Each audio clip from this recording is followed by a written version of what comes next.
Welcome to the Women Who Want It All podcast, where you'll learn how to unlock your full potential in order to have and maintain a life of happiness and success.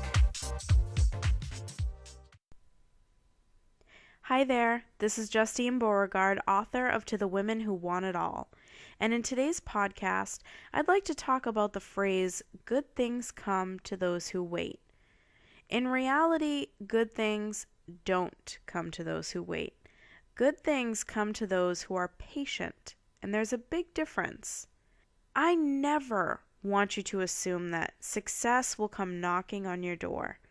You have to work for it. You might be the most incredible, interesting, talented, smart person, but no one will ever see that if you don't work hard enough to prove it to yourself and to the world. There are no shortcuts in life. You can make excuses, but they'll only hold you back. If you really want to have a successful, happy, and fulfilled life, you have to work for it.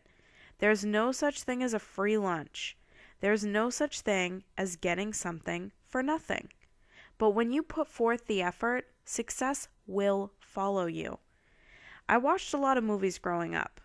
It was an outlet for me, a way to take my mind off the stress of everyday life. It still is. The older I got, however, the more jaded I became. I used to watch romantic comedies and think, that could happen to me.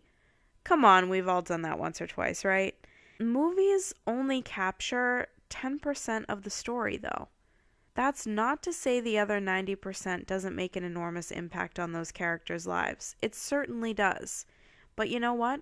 We don't care to hear those details. Movies are all about making people feel a specific way. They focus on what we want to hear, not what we need to hear. If you watch a romantic comedy, you don't want to know about bickering that happens between a husband and wife. You don't want to see a couple living in a real-life house with dirty dishes and laundry everywhere and kids running around screaming. You want to see a gorgeous beach house in Malibu, a picture-perfect family with a perfect little puppy that never even barks, and kids who do their homework without a fight. You want to see executive-level women wearing gorgeous Chanel dresses and Gucci pumps. You want the fantasy. Even though you know it isn't real, you think, I could have that someday, even though the majority of us never will.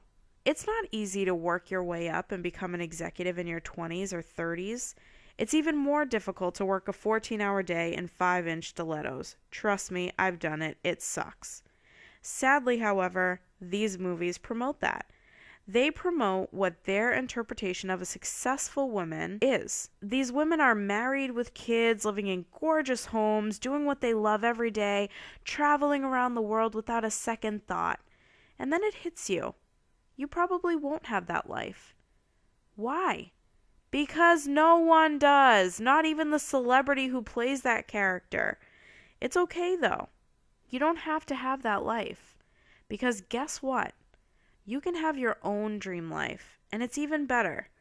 Sure, you may live in a tiny one-bedroom apartment for 8 years, living paycheck to paycheck, until you finally land your dream job. Then, finally, you get the job, but you gain 10 pounds from having to order out each night because you have no time to cook. After that, you meet the man of your dreams. Oops, he has a child already, and they need 5 years to warm up to you before becoming even remotely close. So, you're patient, you wait it out, and before you know it, you get married. You're blissfully happy. When the honeymoon period ends, though, you begin to bicker about silly little things, and you realize that marriage is not a series of incredible and unforgettable dates. It's worth every second of work you put into it, but it's work. Then you decide to have a child of your own, which is wonderful, and they're perfect in every way, except for that tiny little problem called acid reflux, which prevents them from sleeping and causes them to vomit on every single blouse you own. So you tough it out. Eventually, they grow up. Say they're 9 years old now, and they ask you for a puppy with a hopeful little smile, and you cave and buy an adorable little boxer named Lucy. But here's the catch. She's not potty trained, so she pees all over your house for a solid 6 months. Finally, she becomes potty trained, so you get rid of her crate.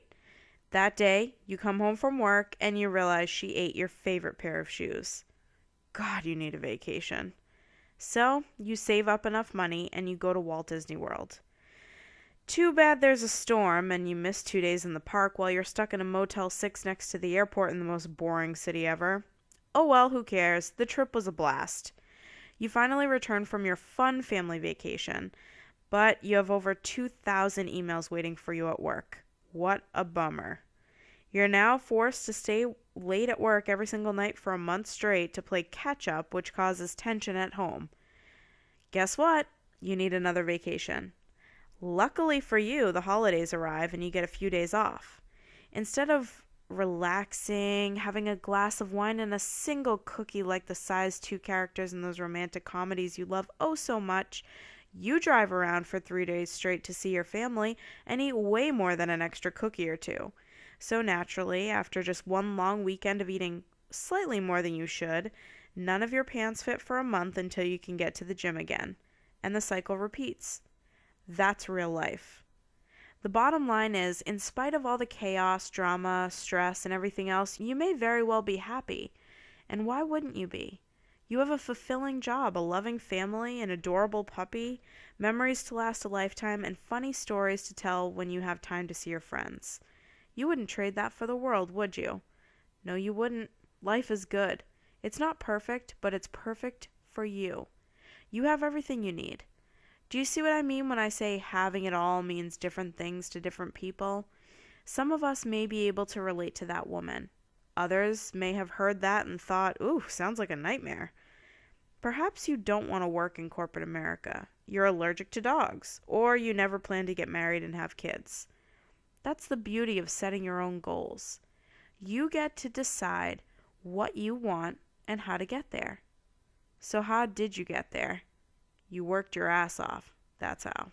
For more tips and tricks, feel free to download my book at www.justinejbeauregard.com. I hope you enjoyed today's podcast, and I look forward to speaking with you soon.